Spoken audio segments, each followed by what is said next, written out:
Benji, thanks so much for joining CEOwise. Thank you. I appreciate it. Sure. Now, you're the founder and CEO of Empty Trips. Where did you get the inspirational idea to start a transportation company? And tell me a bit about it.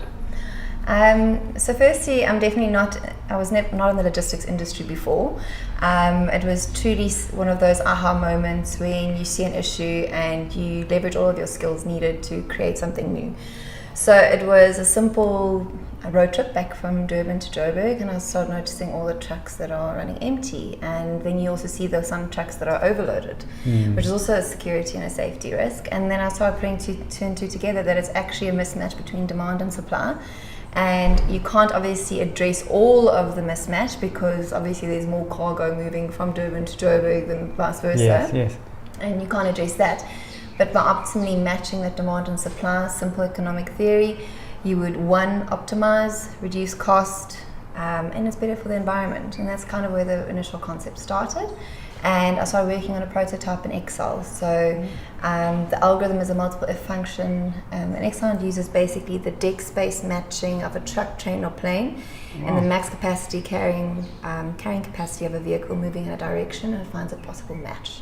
Wow. So that was the initial. And then since then it's just evolved into this marketplace, because it doesn't help you match demand and supply if they can't transact. Of course. And that's how it became a B2B marketplace online. Okay. And when did you draw a line in the sand and say, okay, now we're done, let's go to market? Because I made the mistake probably about 12 years ago where I took 6 years to get a site off the ground, and it never happened because I just tried to perfect it, which was a big mistake in hindsight. So I think my staff would agree that I'm the most impatient, crazy person to work for, and that my deadlines are very, very aggressive. So I think that's also a good thing. It's not just a bad thing. When I saw the opportunity and I realized that I'm actually an entrepreneur at heart, I don't know what I'm doing. I have no idea what I'm doing, and I still don't actually know what I'm doing. I'm winging it all the way. Yeah. But it was one of those that I was working 16 hours, 17 hours a day, and now I'm trying to build something on the other side. So I was also at that inflection point, do I go do an MBA or not? I have 2 master's degrees, so I was like, I don't want to go spend another 2 million rand, go to Harvard, go to Stanford. Yes. Why don't I take 2 million rand and actually do real life MBA? Yeah, exactly. And that was kind of the inflection point. So I think it's been have an opportunity, push yourself, and just, you can't manage both. So which one do you want to do? And rationalize it to yourself. I was like, it's probably going to be 2 to 3 million rand that I pour down the drain.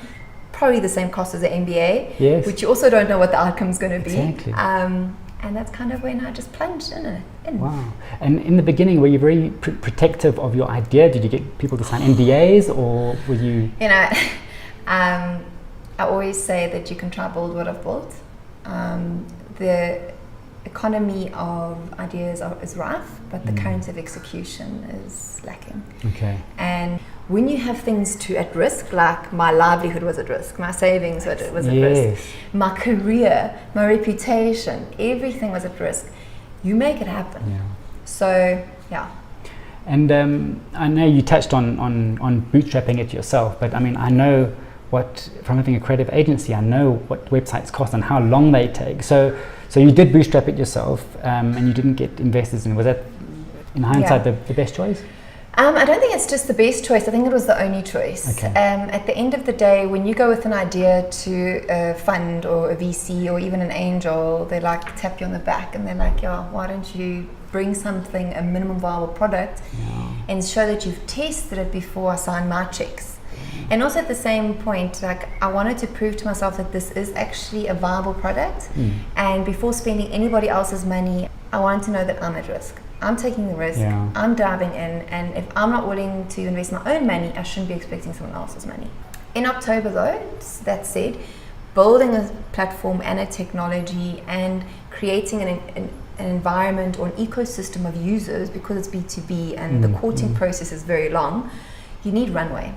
And runway means you need to pay operating costs and operating burn. Exactly. And that's when I started running out of money, because it's that cycle of your operating costs and your development costs go down, hopefully while your revenues are going to go up. Yes, sure. But that time period before that crisscross, you don't know how long that's going to take. And then that's when I started to raise again. But it was easier that round because one, I had a product in the market, I had users, I had good staff, I knew where I was going, I had a clear strategy, and that's how we raised some capital from a listed company. And it's been a lifesaver, and they understand that we need a year to 2 years to build this marketplace. And it's not just you switch it on and there it goes. I mean, Uber took 5 years and $1 billion. It's still not profit making. People are backing them because they're doing great stuff. Exactly. But now the transport industry, which I'm guessing is predominantly male orientated. So what was your approach in order to first educate them, but then get them to come around on the idea?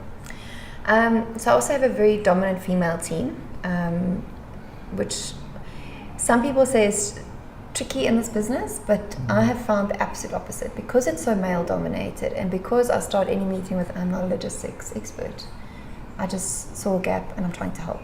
And also having listened for very long before I started Empty Trips, I engaged, I did surveys, I listened to these people. I said, what is going on in the industry?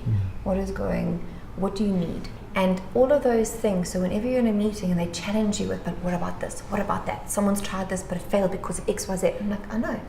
And this is how we've addressed it. This is how we've addressed it. This is how we addressed it.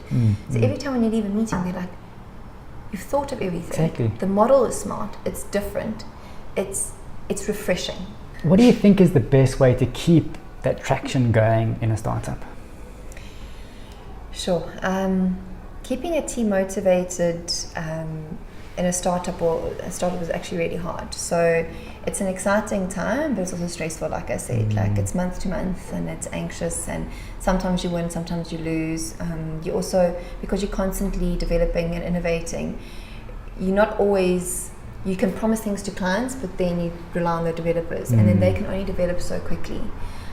So you might say, the beginning of Feb I'm launching the insurance. Luckily it's on track. Yes. But it might not have been. Of course. Right? And then the team gets frustrated because you're frustrated, and you're frustrated because you're not delivering, and you're all about excellence and delivery.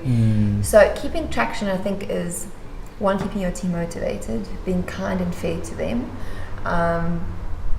always deprioritizing yourself, unfortunately. Well, that's key. Being very clear on the strategy, what your priorities are from a company perspective.